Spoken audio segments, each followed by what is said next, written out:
thinking about it. And we are live. It is 3:05 p.m. Eastern on Monday, December the 10th, because I'm reading the date off the computer screen. Otherwise, I wouldn't know what day or what month or probably what year it is. It's your friendly neighborhood Canuck, Ben Coombs. Thank you all for joining me today. And I have the Sean Pierce Johnson in the house. We're going to talk gear, talk YouTube. But how's your Monday treating you, good sir? I can't believe that I am the Sean Pierce Johnson. I have a "the" attached to my name. It's like I'm The Rock. Yes. There's going to be a common theme of pro wrestling references throughout everything that I do. So sorry about that, folks. I'm all right.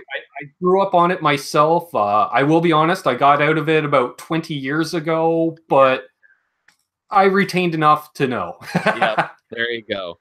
I'm great. Little tired from the weekend. It was kind of busy. It's been a very sort of crazy personal, professional time over the course of the last month or so. So now I'm getting ready for the holiday, looking forward to spending a few weeks just kind of relaxing, not working on anything else. But I got a big project that is going to be filming this weekend, which people will be seeing towards the end of the month.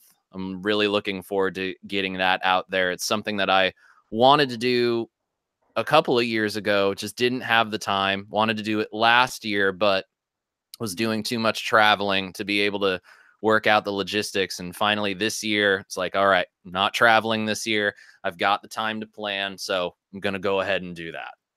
Awesome. I'm just going to check the chat. We already have 17 guitar freaks watching, apparently. All right. Not bad for midday on a Monday. No, We've it is got not. Middle Stage O. We've got Will Varela. Or Varela. I can never remember how to say your last name, buddy. Lance Moss in the house, always a good friend of the channel. Everyone's saying hey to each other. Scrolling down, we've got Riley out of the UK. We have JJ's House of Jams, my brother JJ, that is actually putting me up during NAMM. We were talking a bit about NAMM off air. We got Terry's GG&G. We've got Judd Lofthouse. We have the Guitar Hack. We have Jeff Harper. Awesome. All right. Scrolling. And I am caught up.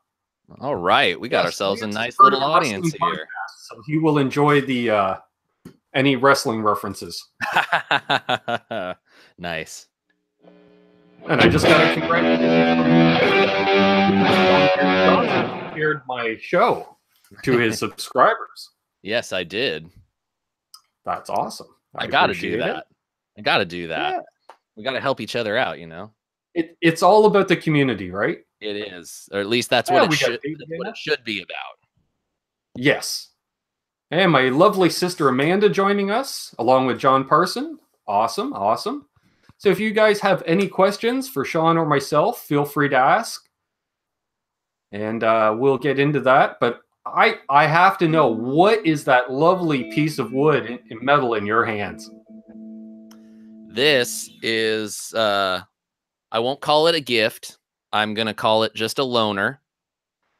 This is a Jennings Guitars Navigator. Let me take off the headstock tuner. This is built by a friend of mine. His name is Chad Jennings, and he's based out of Camarillo, California. And he builds guitars sort of in that Fender school. It takes some cues from the obviously, this is obviously a Telecaster. So with this particular instrument, it's basically it's swamp ash or ash. Don't know 100% on that. Maple neck, and this one is in particular is tinted, so it's got a little bit of yellowing to it. Rosewood neck, 21 frets, typical Fender scale, and the typical Telecaster accoutrement, if you will. The pickups are Tim McNelly pickups. I've known of Tim and may have even met Tim in person at least once in the past. I can't remember 100%, but he makes some really nice pickups that a lot of builder friends of mine like to put in their guitars, and they sound great. I was really unsure, because I've been on a huge tele kick, and this is part of that journey that I've been taking over the course of the last, 6 to 9 months or so. I had a Telecaster when I was younger, and it was a made in Mexico Fender. And that's not to say that made in Mexico Fenders are bad.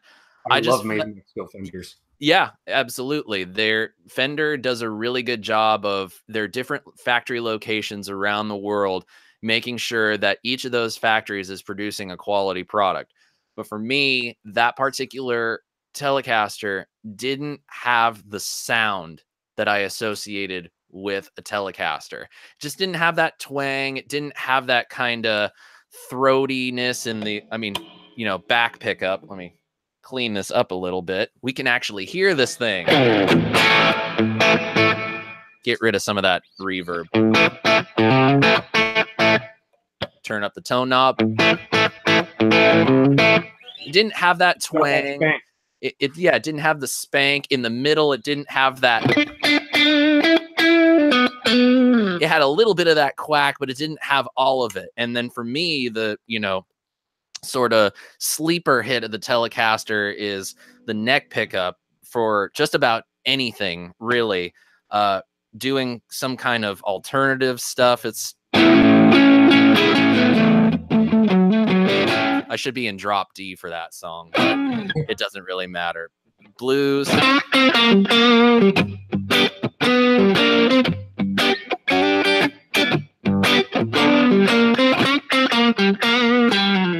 It's just got this nice clarity, but it's got a bite to it. And then on a clean sound, it can be glassy. And my favorite part about it is you barely have to do anything to it. You don't have to move the tone knob as much as you would on another guitar.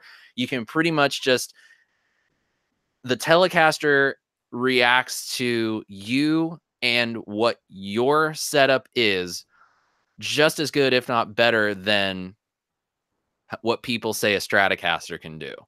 And so for me, the Telecaster has always been, aside from the Jazzmaster, has always been the Fender that has tugged at my heartstrings. Sure.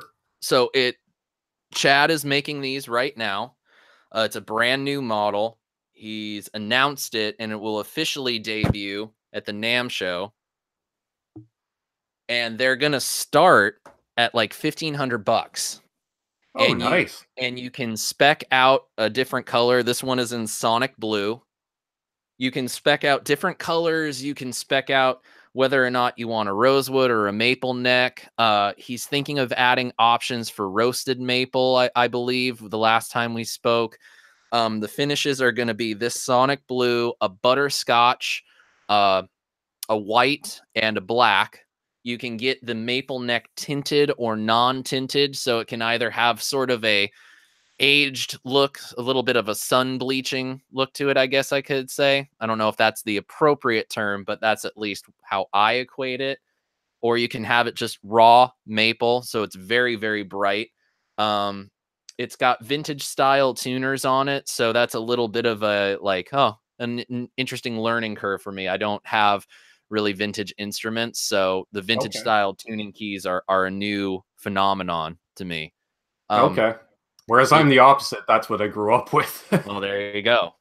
And he's also, there's a couple other options that he's toying around with adding, but the base price, I don't know if he told me that if you could get in touch with him, that he'd be willing to work out a deal.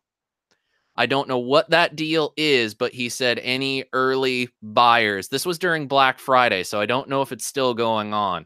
But if you like the look of this, and if anytime during this show you think that this thing sounds good, get in touch with him, and he might be able to, not guaranteeing, he might be able to help you out, get you a little bit of a deal on it. And mention Sean's name too, folks. Yes, please do. Because as part of this whole Telly journey, I've grown to love this guitar so much that we're going to be building me a personal one. And we finalized the cosmetics, and it's gonna be a Telly that makes a statement. Can I make one recommendation? I'm all ears. It's a modification I did to my 71. Okay. 4-way selector switch. Is that like the Jerry Donahue tellies?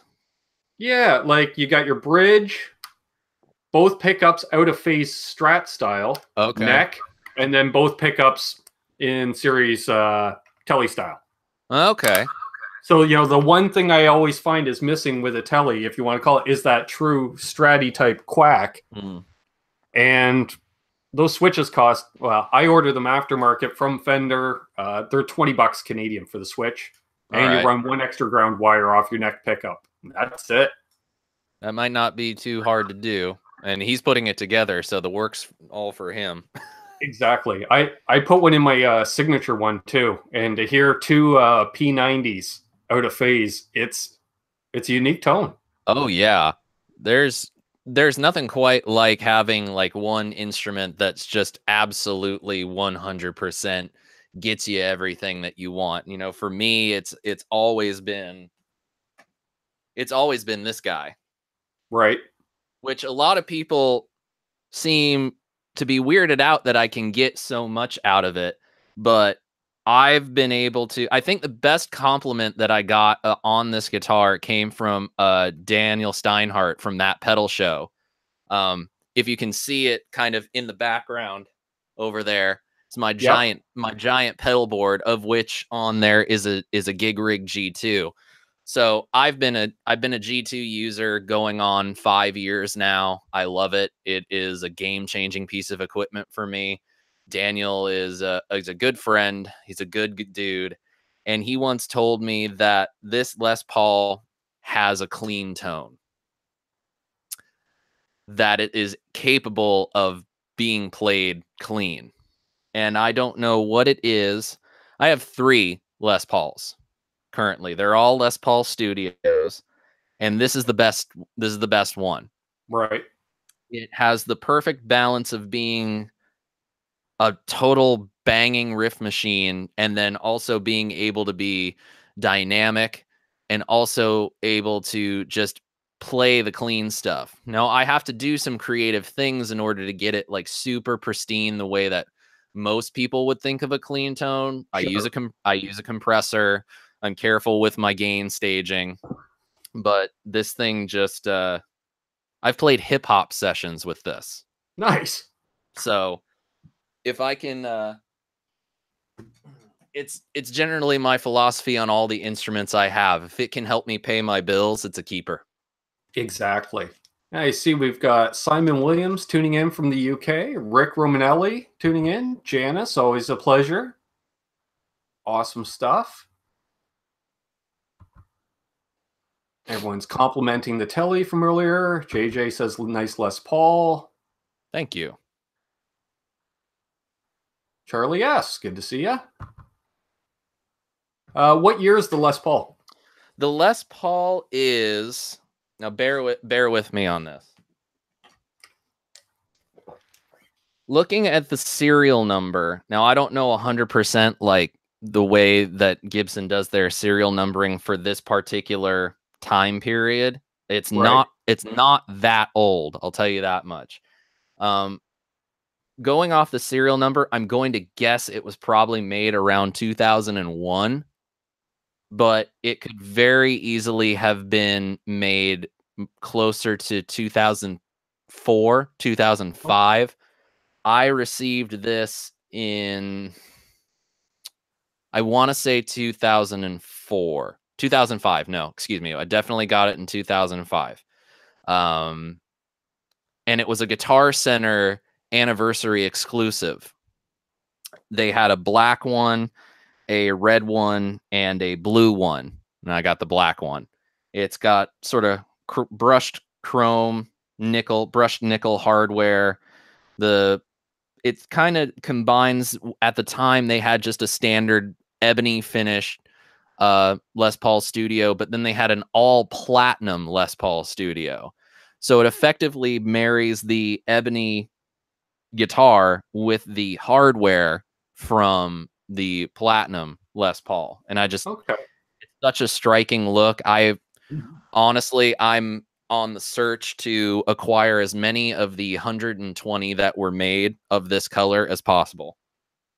And that's a great. I've been really talking a lot about the early 2000s Les Pauls. Like that's going to be the next collector piece, I think.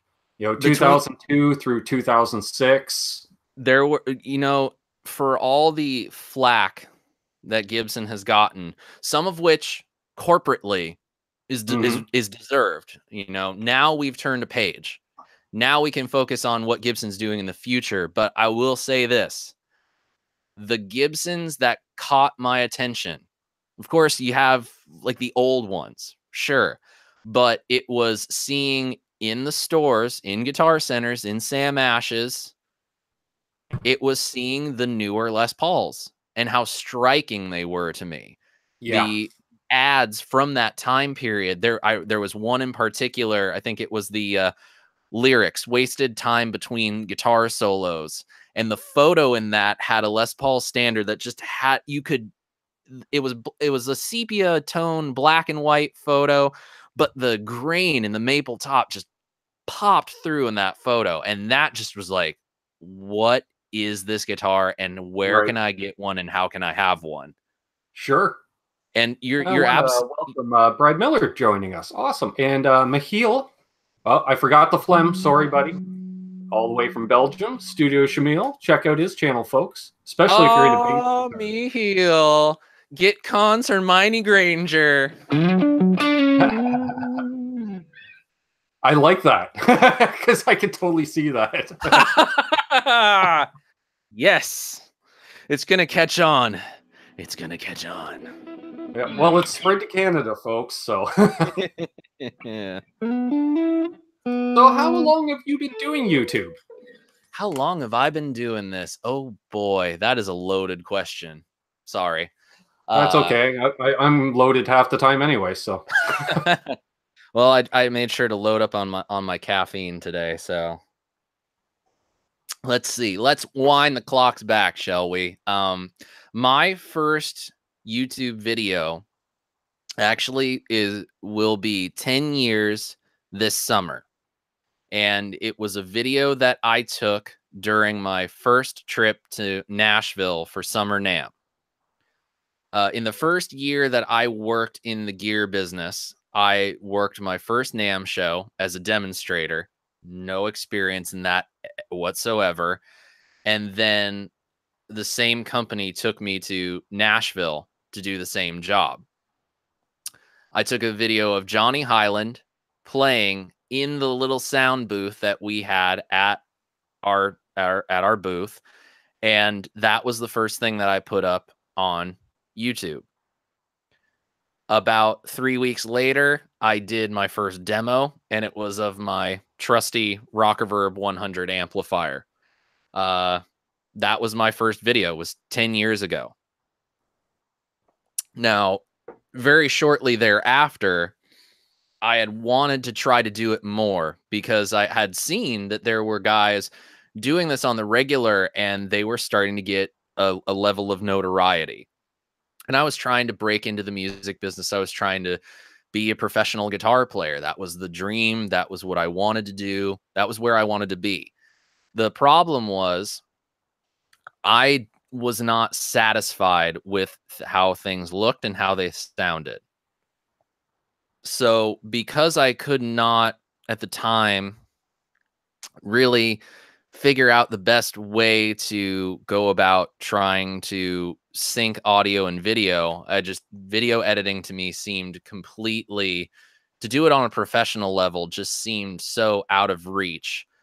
I instead focused on my music and writing music and being with my band and coming to a point where, hey, this is going to be something that I want to do. So I went to recording school.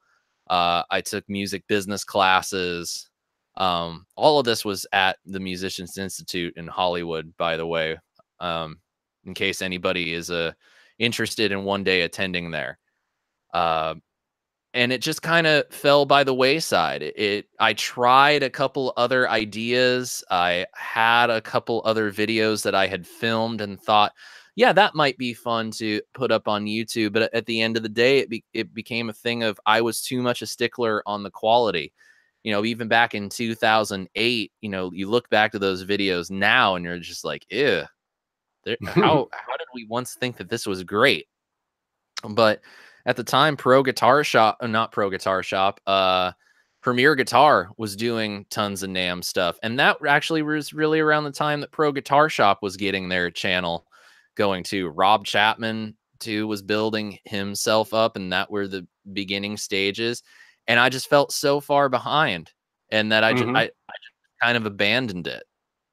And then it wasn't until about 6 years ago, 6 years, that I had this lull period in my life where I had gotten fired from a job.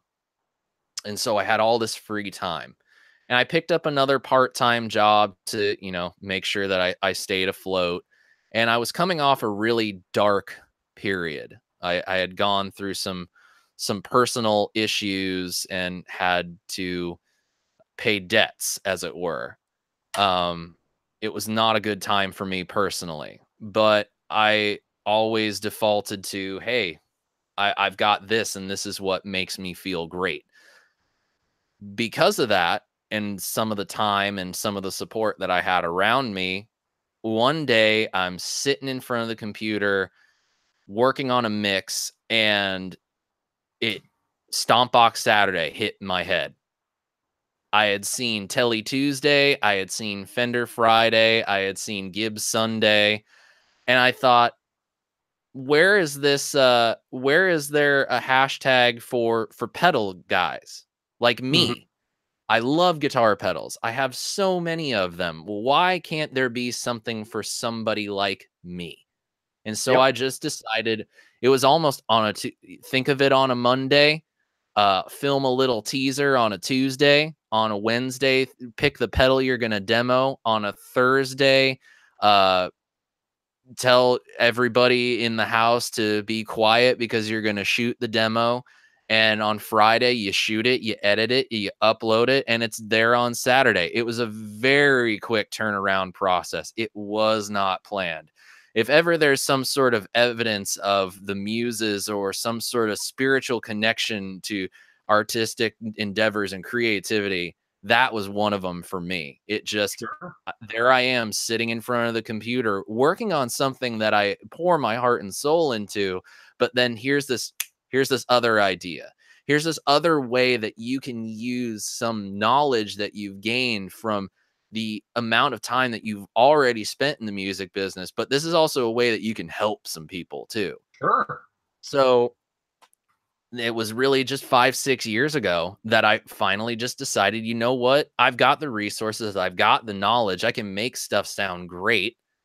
Just do it now. Because if you don't do it now, you're not going to do it any other time. Right.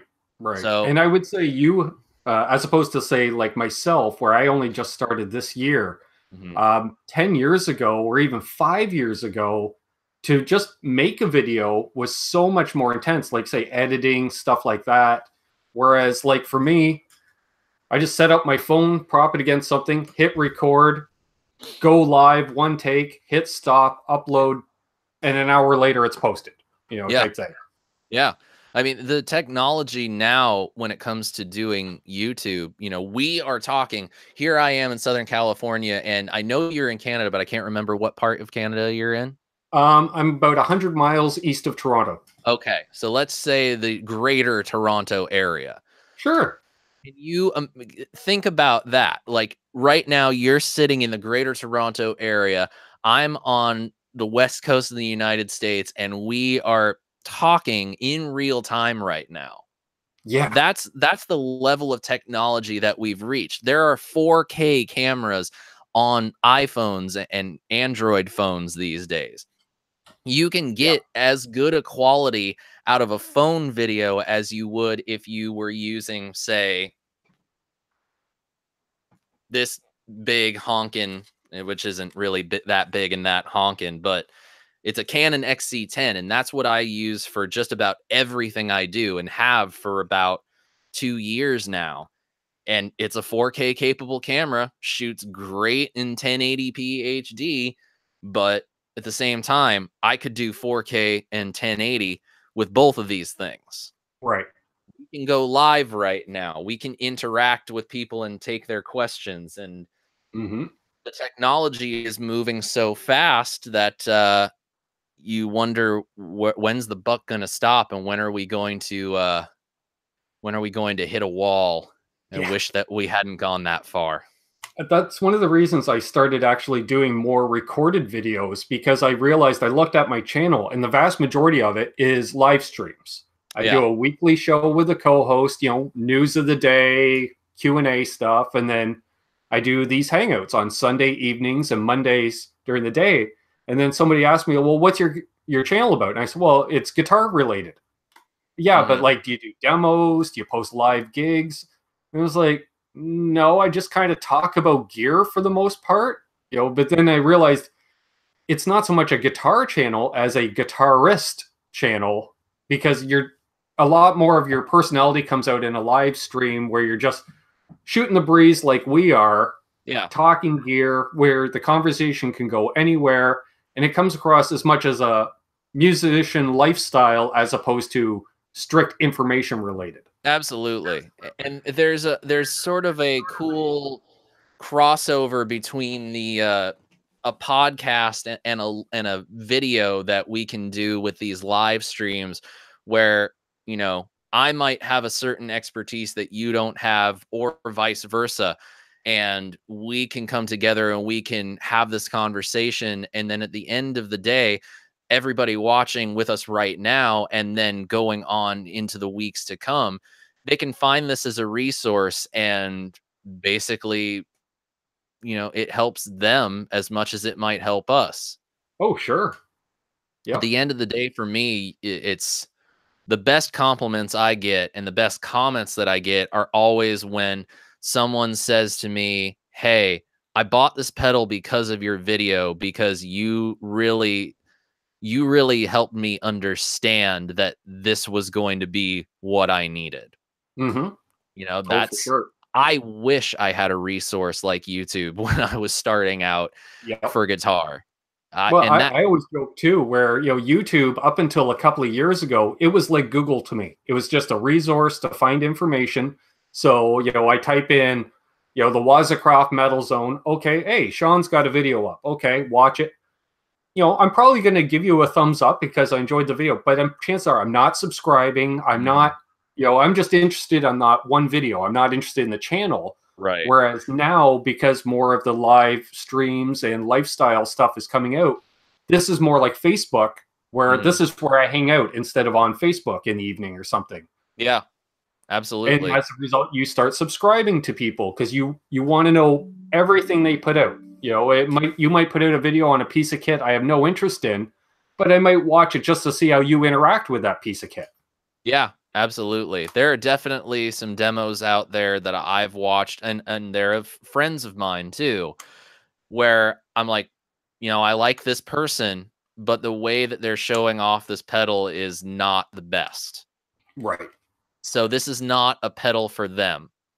It's a pedal for somebody else, just not for them. Might be for me. But yeah, YouTube now is become more of a resource than ever before. I know I wasn't planning on doing it, but I decided to do a whole live stream thing on, Adam Levine's recent comments about rock and roll possibly being dead. Right. Sorry, I need to do a little bit of slow stuff to calm myself down as I talk about this. I have strong feelings about it. But I figured, it's better to do this live, because I don't want to produce something too heavily on this subject, because I don't want people to feel like I chose my words carefully. I wanted to give my candid thoughts on it, because I'm someone who's in that realm. I'm someone who's in that world. And it always helps to hear from people who are in the world that you're interested in. Sure. I comment on guitar stuff and the music business because guess what? I'm a part of both of those things. And I've been around it at the dirtiest ground floor you could possibly imagine. And I've seen some really great production teams and worked with some pretty great people who have gone on to have moderate success. Sure. And I just know the best ways to keep yourself afloat while you're still building yourself up. Right. I've not attained the level of success that I wish I had. I'll be fully honest about that. And I'm not ashamed of that either. But I'll tell you the best possible ways to keep going and keep yourself focused and not be too sad about the possibility of you could be working in this thing for close to 10 years and not be anywhere near the level of success you wished you were at. Sure. So I agree. that's one thing I can say among many. And we do have a question for you. Sure. Brad Miller asks, what in-ears is Sean using? I have a set of alien ears that look almost like that. That was Brad, was it? Yes. Thank you for the question, Brad. I appreciate it, and thanks for tuning in. The in-ears that I use are actually made by a company that is local to me here in Southern California, and they're made by Ultimate Ears. You actually probably know Ultimate Ears now for making Bluetooth speakers, and they also make some other stuff. And I got them made for me about, what was it, 6 years ago, maybe 8 years ago, 6 to 8 years ago. But I got them custom molded. They let me choose a color, which was fun. Nice. And since I'm an orange amps player, I just decided to make my in-ears orange, which is Right on. very Right fun. on. But they're I see we've got a few more people jumping in. David Ennis, Michael B, and Chris Jennison says he's finally caught me live. Awesome. Nice. Always good. Yes. And one of the reasons I love doing these daytime hangouts is you get a different crowd tuning in live than you do in the evening. Yeah. We got a bunch of people from the UK watching. You know, we got Mahil watching. You know, it's middle of the night when I'm going live usually for him. Right. So, great stuff. Great So stuff. yes, Ultimate Ears. And I think somebody asked earlier what amp you were playing through. Oh, we were talking about this off air, so this is going to be fun. Okay, so what I'm actually playing through right now, which you guys can hear,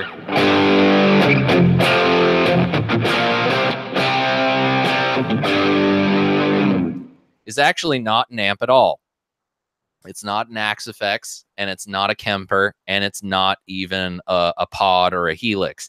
It's actually an orange Getaway driver overdrive pedal, excuse me, and that's handling all the tone shaping.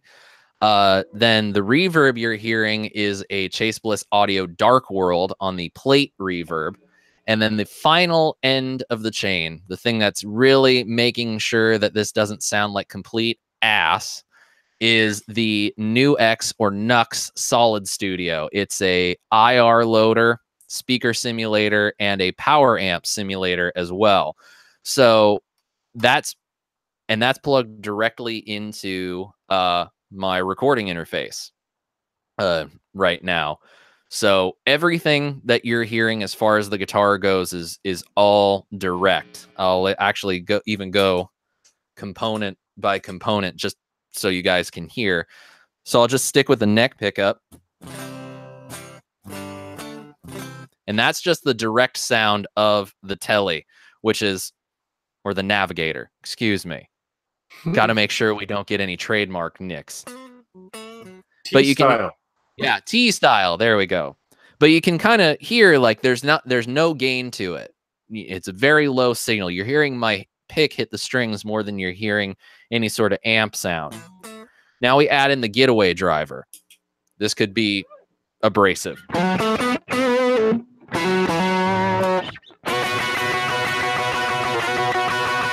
you know, we could do the revolution thing. Yeah, I was thinking that was exactly what I was thinking of as soon as I heard the first note. Very raspy, not too friendly on the ears.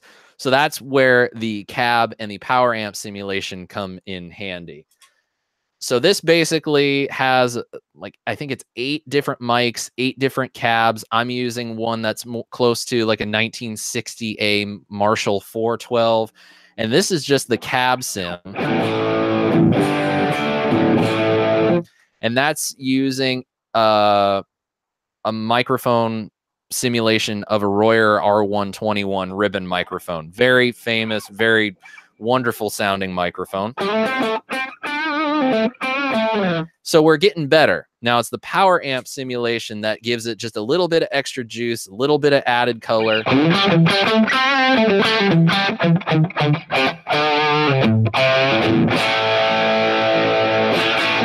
And that really gives us a little bit of extra gain stage, helps shape the tone just a little bit more, and then can give us a little bit of extra signal bump into the recording interface. Then you can add on some reverb for a little bit of vibe.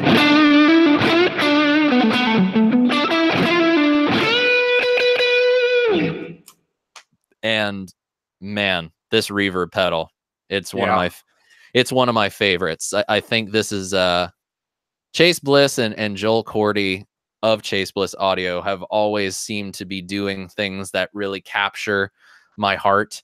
And he worked with some very cool people on this most recent pedal, The Dark World, and it's a winner, man. It's an absolute winner. It's a great tone.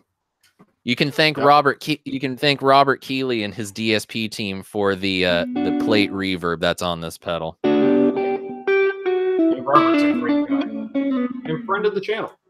Robert is a fantastic human being. Yeah. That's the best. I got to spend about an hour or 2 with him this summer at a show. So that was really, really cool. Very cool. Yeah, Robert's a great dude. Riley was wondering if you could play some CEO.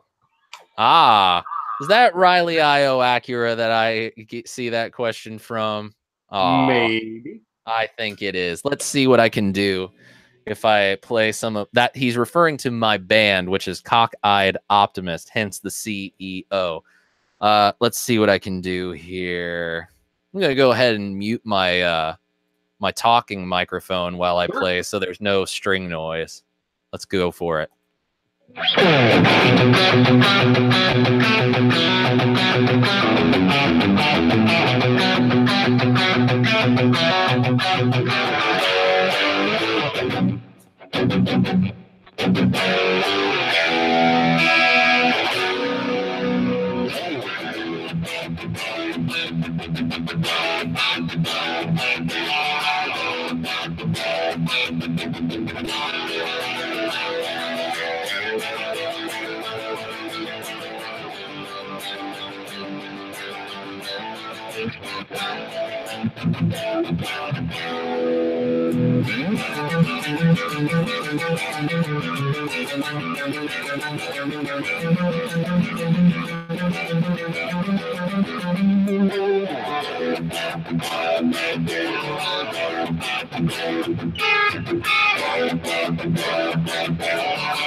That's just a little sampler platter.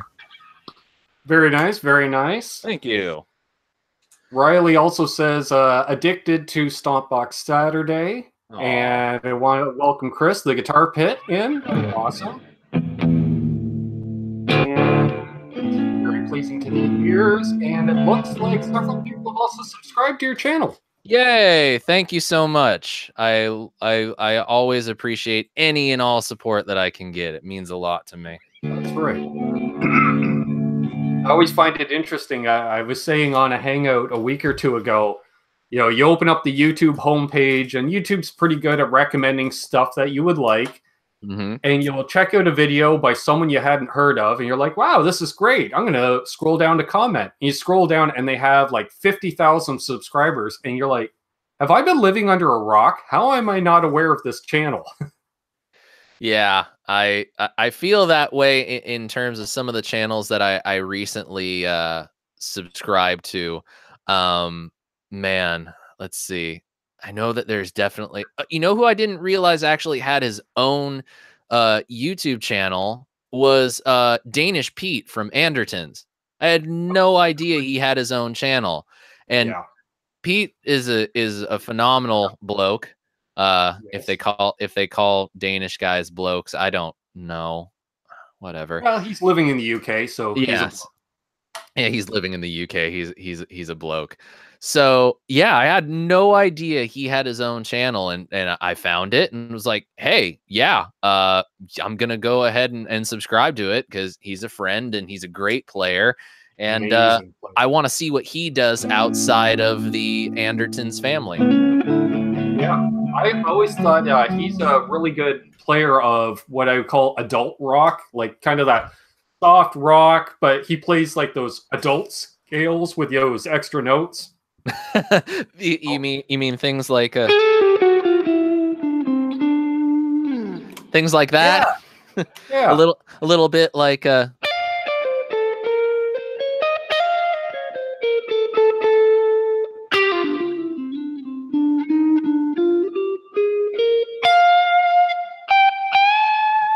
like that.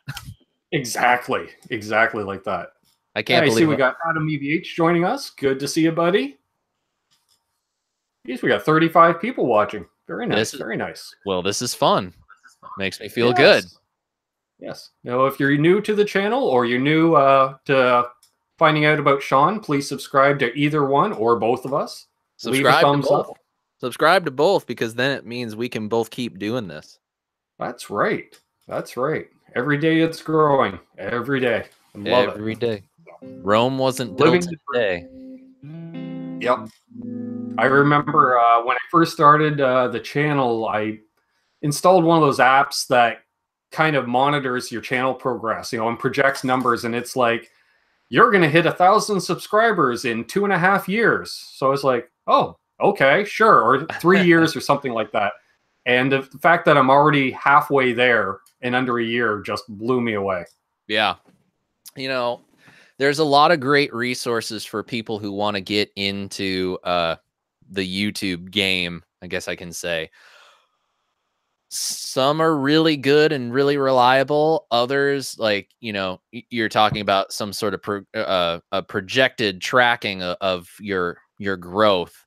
I don't like to go with those simply because it kind of creates false negativity and false hope at the same time.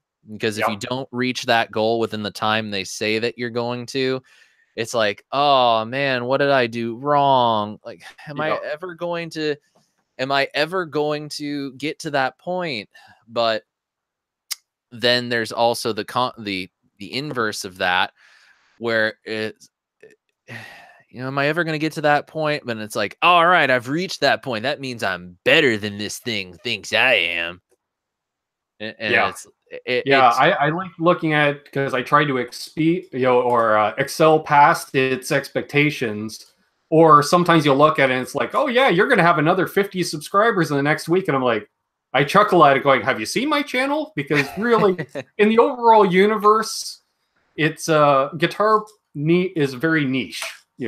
Guitar really is a guitar is a very niche market. It's and the worst part is that more and more channels keep coming every week, every day. And I actually get asked that question of like, how do I get started in this? How do I get to do what you do?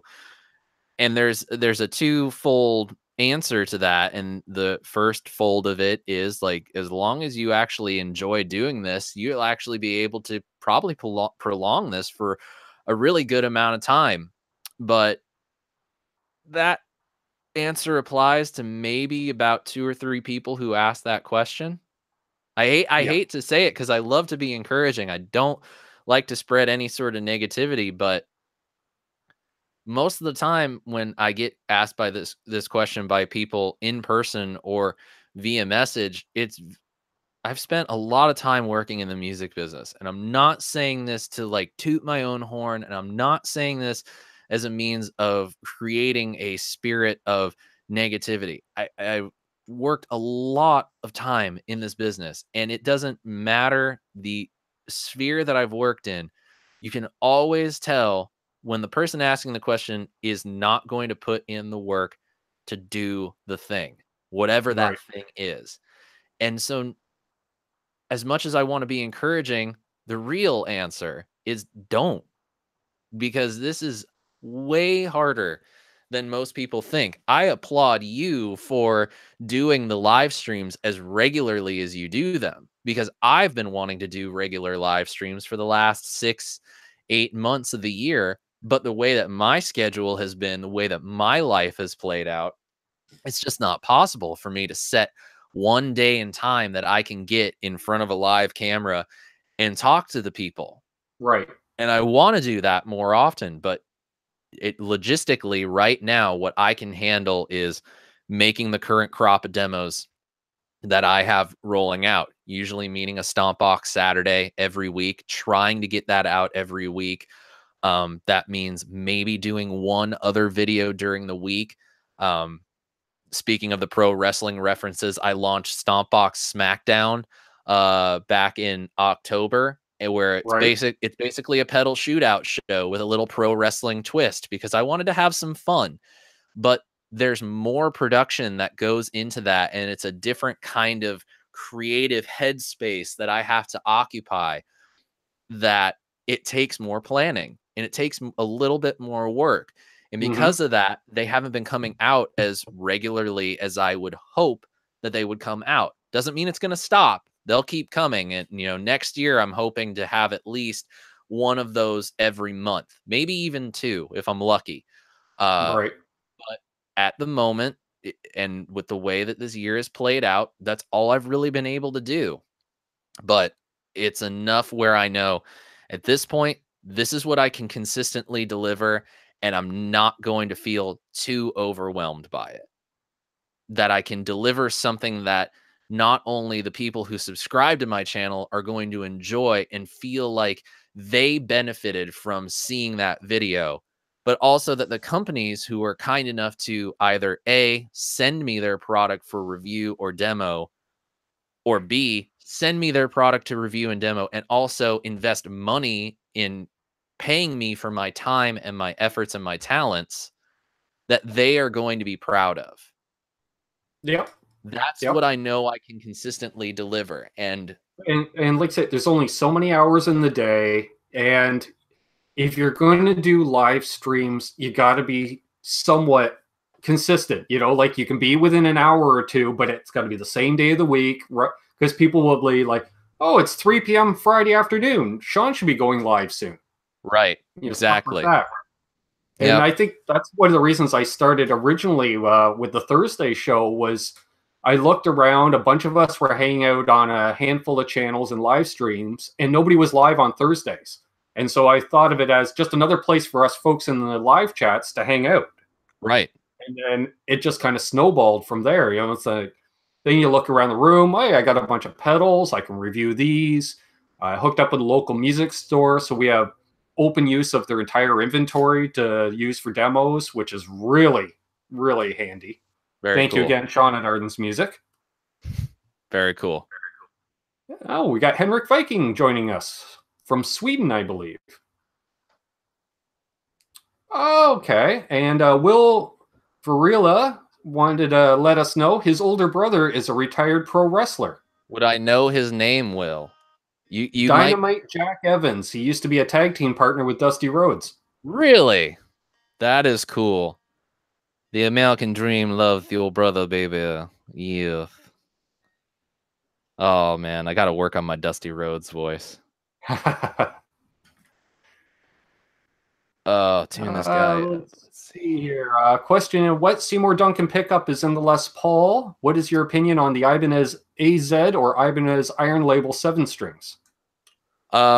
The Seymour Duncan pickups, plural, in the Les Paul actually are JB in the bridge, classic, and a jazz in the neck. I was actually able to leave the cover on the jazz pickup because the pole pieces lined up with the pole pieces on the Gibson neck humbucker.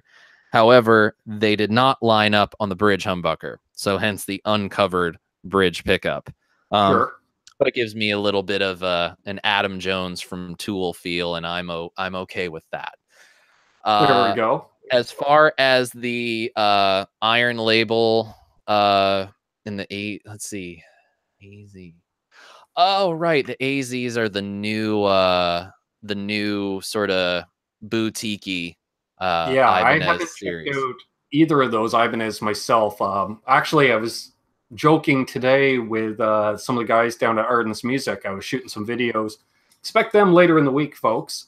They have a 7-string Schecter there, and they're like, "So you're going to take that home? You get because it's a used piece that they have in." And I was just like, I picked it up for the Thursday show, gave it the hard sell. I can't play a 7-string. I'm used to these little tiny telly necks. It's just so wide. It's not, unfortunately, not my thing. Well, it's one of my things. Oh, look at that. This is one of the first Chapman ML7Ts that they put out after their 7-string vote. And I actually had to order this from Anderton's. I just wanted something different for a 7-string. I did not want a Strat style. But to get to the question, the AZs I like a lot. I got the first chance to play one at GitCon last year. I played one or picked one up at NAMM in January. I'm a big fan of the necks because they're not 100% like, the thin Ibanez necks that you might be used to. So they're a little bit more in my wheelhouse. The unfortunate part of that is, as nice as they are, there have not been many in the guitar centers that I've gone to that Guitar Center takes good enough care of. So the first one that I found, the action was so low that even like an open G chord buzzed like hell. So I couldn't even play that and feel like I could form a good opinion. Another one that I came across was the strings were rusty and they didn't have any really good. I'm very particular on the amp that I test guitars with. I have a bunch of different things that I hear in the studio in my house that I play through in order to figure out whether or not a guitar is good.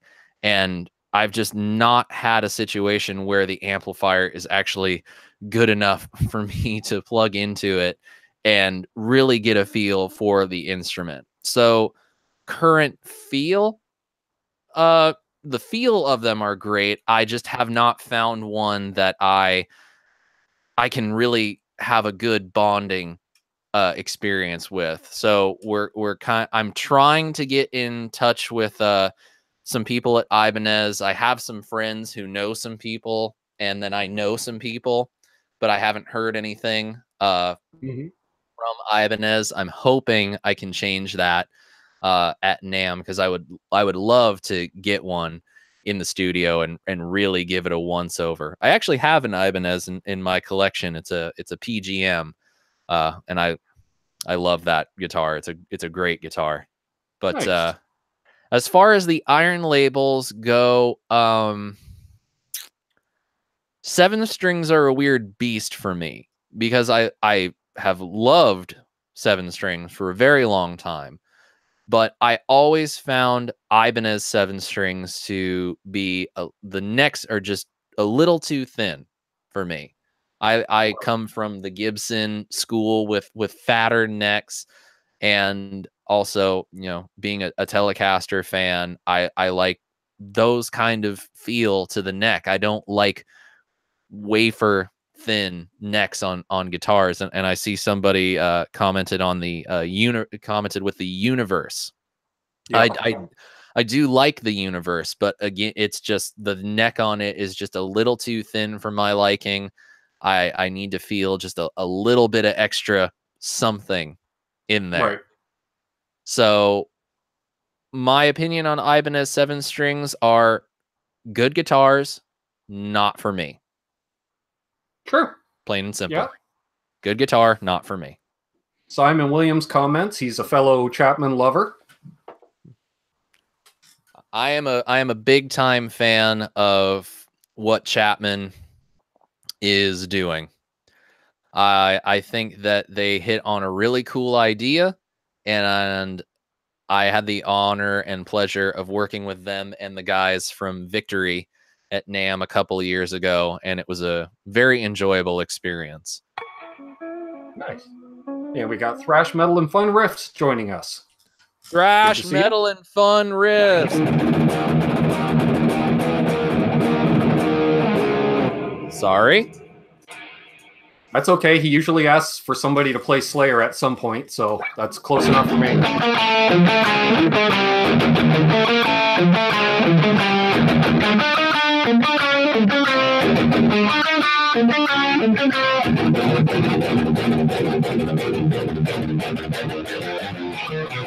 That's all I got for you. There you go. So there you go. You got your Slayer fill for the day. Yes. Which I always said, you'll never hear it on my channel, but there we go. I'll tell them which guests you have, Thrash. I'll bust out some thrashiness every once in a while, because I got metal running through my veins, definitely. But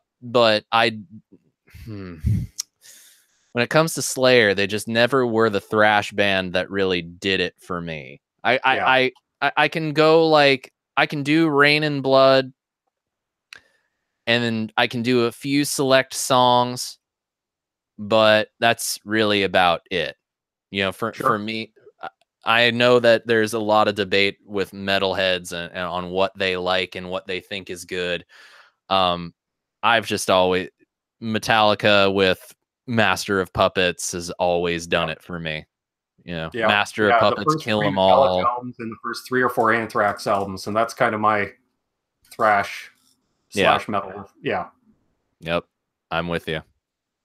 Because it was great stuff to skateboard to back in the day. Oh, heck yeah. Skateboard to some thrash metal. I mean, Thrasher right there. Yeah. Where do you think they got that from? Yeah, I remember more than one poster at a hit parader on my wall as a teenager with either Metallica guys or the Anthrax guys all wearing their own tour shirts, because they probably ran out of laundry 2 weeks into the tour, and wear your own merch, and skateboard shorts. They're all wearing the skater shorts. Yeah. I mean, hey, if it works for you, why not? Adam EVH says, I'm working on a Slayer tune to post up. I know Ben will be running to listen to it. Oh, you know it, Adam. Hey, just because State goes back. Yeah. See, hey, you play some Slayer and all the metalheads are popping up, right? And Fender Guru out in New Zealand. Good to see you, buddy. Oh, New Zealand. I want to go back so bad. I was there last year for celebrating my 10-year anniversary with my wife, and 10 years together. We haven't been married 10 years. I'm still young, people. Just putting that out there. But that was our dream vacation, and it was fantastic. Nice. And we got Randall Fisher joining us as well. Awesome. Good to see you. So if you guys have any last questions for us, feel free, ask away now. we're probably going to wrap up in a few minutes here. Metal Stage has to run to class. All right. Well, you enjoy class and hopefully learn something. Hopefully. Hopefully. So, yes. Do you have anything you would like to add, my good sir? Do I have anything that I would like to add? Oh, man. There's so many things that I could say. I have an open forum. Oh, my God. Does anybody have anything that they'd like me to comment on? Are you sure you're not Canadian? Because that's a real Canadian answer. Is that a very Canadian answer? I don't know. So. Okay. Yeah, somebody's like asking. to talk about? Somebody's asking to show the Nux. So, I'll go ahead and show the Nux. Gonna go over to my mixer software and make sure nobody has to hear me unplugging countless pieces of equipment.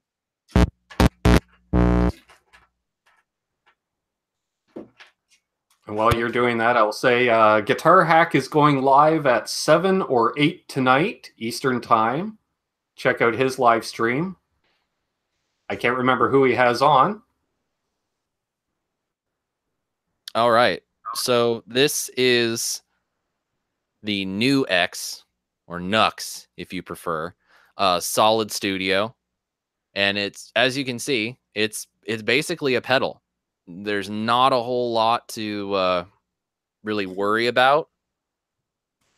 It's very simple, very easy. You plug it in like any normal guitar pedal. You operate it like a normal guitar pedal. These are sort of analog style knobs.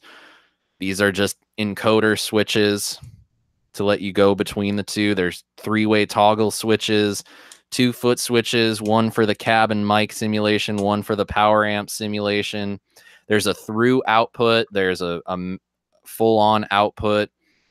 It needs a little bit of power to it, so you're gonna need probably around 350 milliamps plus on your power supply.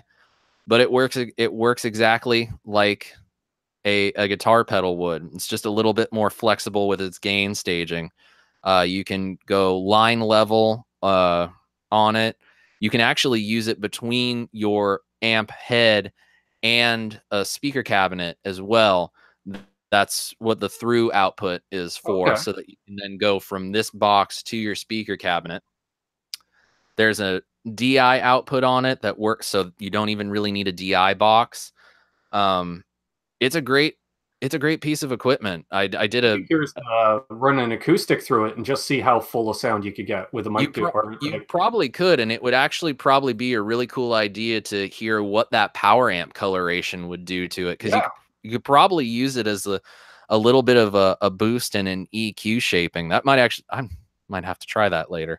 There you go. So thank you for that. Glad I could help. It would also be kind of interesting to see what you could do with the cab and the mic things, because cab sims are basically just sort of digital approximations of the filtering effects of speakers, and each one has its own different EQ curve and approach to it. I'm not going to tell you guys that it's going to sound amazing, because I don't know. I have not tried it, but it's a worthy experiment. So have at it.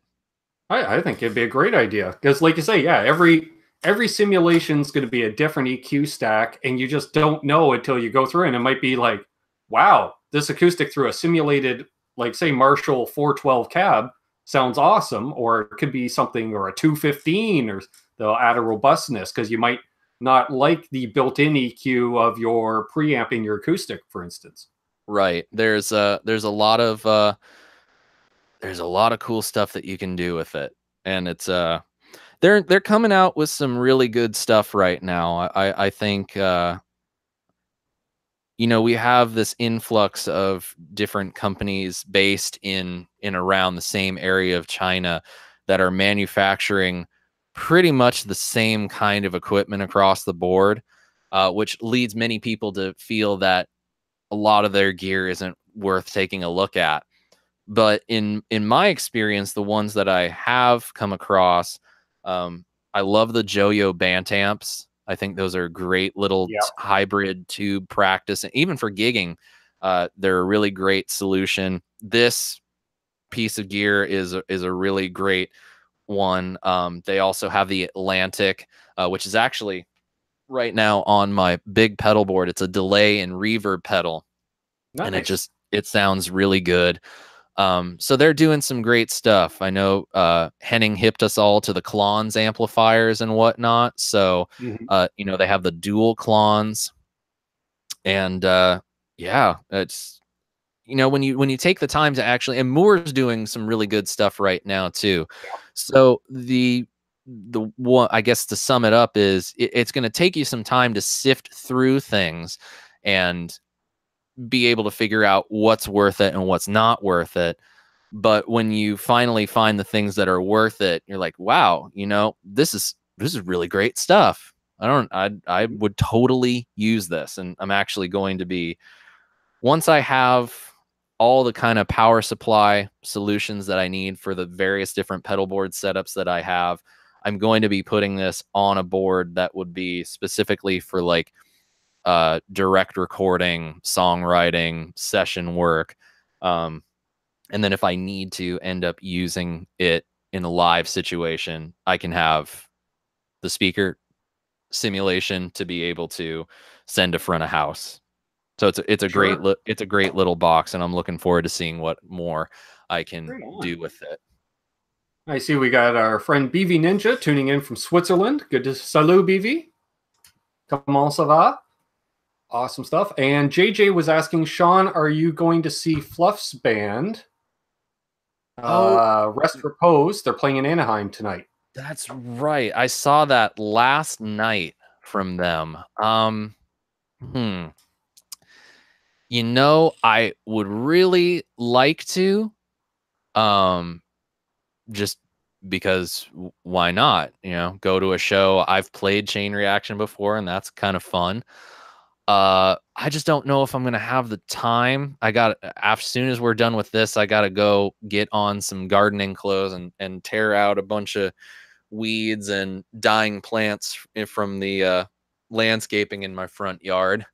So that's Always going to fun. be fun. And I have some other things that I need to get to today. I'm the project that I'm working on this weekend. I need to finalize a script for. So I'm not entirely sure if my night is going to allow me to, but if I do, uh, I wouldn't mind. You know, they're kind of in, Rest Repose is kind of in my wheelhouse in terms of music.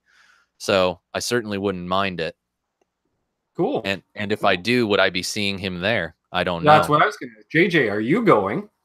Let's see. Guitar Hack says yes, 7 p.m. Eastern. He's going live. And Simon Williams says I'll be guesting on Fender Guru's channel in 8 hours' time for any insomniacs out there. Awesome. Very nice. Yeah, very cool. Yeah, he intermittently appears on Fender Guru's channel. He does some great stuff on Brit blues rock. If you're into like a lot of Rolling Stones shows, Led Zeppelin, Peter Green's Fleetwood Mac, some Clapton stuff. I'm sure. I'm still trying to play catch up on that stuff, Andrew. Very So cool. sorry if I fall behind on the views. Yeah. But I've been pretty busy myself lately. Yeah. So. Same here. I've missed a bunch of live streams. I'm actually seeing, I'm in the chat right now as well, and I just want to reply to Riley really quick. Yes. He's asking if he can send some IRs. Go ahead and hit me up, Riley. However, we're in touch. If you have my email address, you can always email me. If you don't, just hit me up in one way, shape, or form, and I'll get you my email address. And I don't have any third-party IRs myself, so I'm game to receive any third-party IRs that might be available. I know I can load IRs onto this, so I'll definitely give them a shot. I see Denny Allen just jumped in. I've been thinking about the power supply board and effects I sold 30 years ago when I was broke and needed the rent money. Yep, we've all been there. Yep. All been there. So, excuse me. And my sister's headed out. Yeah, so I was just about to wrap things up here. So I do want to thank you, the Sean Pierce Johnson, for graciously appearing on my channel. I'm humbled and entertained and informed and Oh, that's all the so nice above. of you. Well, I am humbled to be asked to do this. It's kind of nice every once in a while when somebody invites me to do something like this and treats me like something bigger and better than I feel like I am. So it's a little bit of an ego boost, but it was also nice to finally connect and really be able to talk face to face. It's Yeah, always we've talked in mutual chats on occasion and stuff like that. So yeah, definitely awesome stuff. So again, if you're new to my channel or you're not familiar with Sean, please subscribe to both of us and ring those bells so you get notified when either one of us puts out content. If you enjoyed today's show, please leave a thumbs up. If you're watching on replay, please leave a comment down below. Don't get enough comments on my videos. I'd like to see more comments. So. And if you're watching live, wait about 5 minutes, refresh the page, and leave a comment down below as well. So as I always say, folks, hold those doors open. Let that guy in ahead of you in traffic. Do good things, and good things will happen to you. Karma is real. I'm living the dream. I know Sean's living the dream because he gets to go weed later. And until next time, folks, be good to each other, rock on, and peace. Cheers, everybody.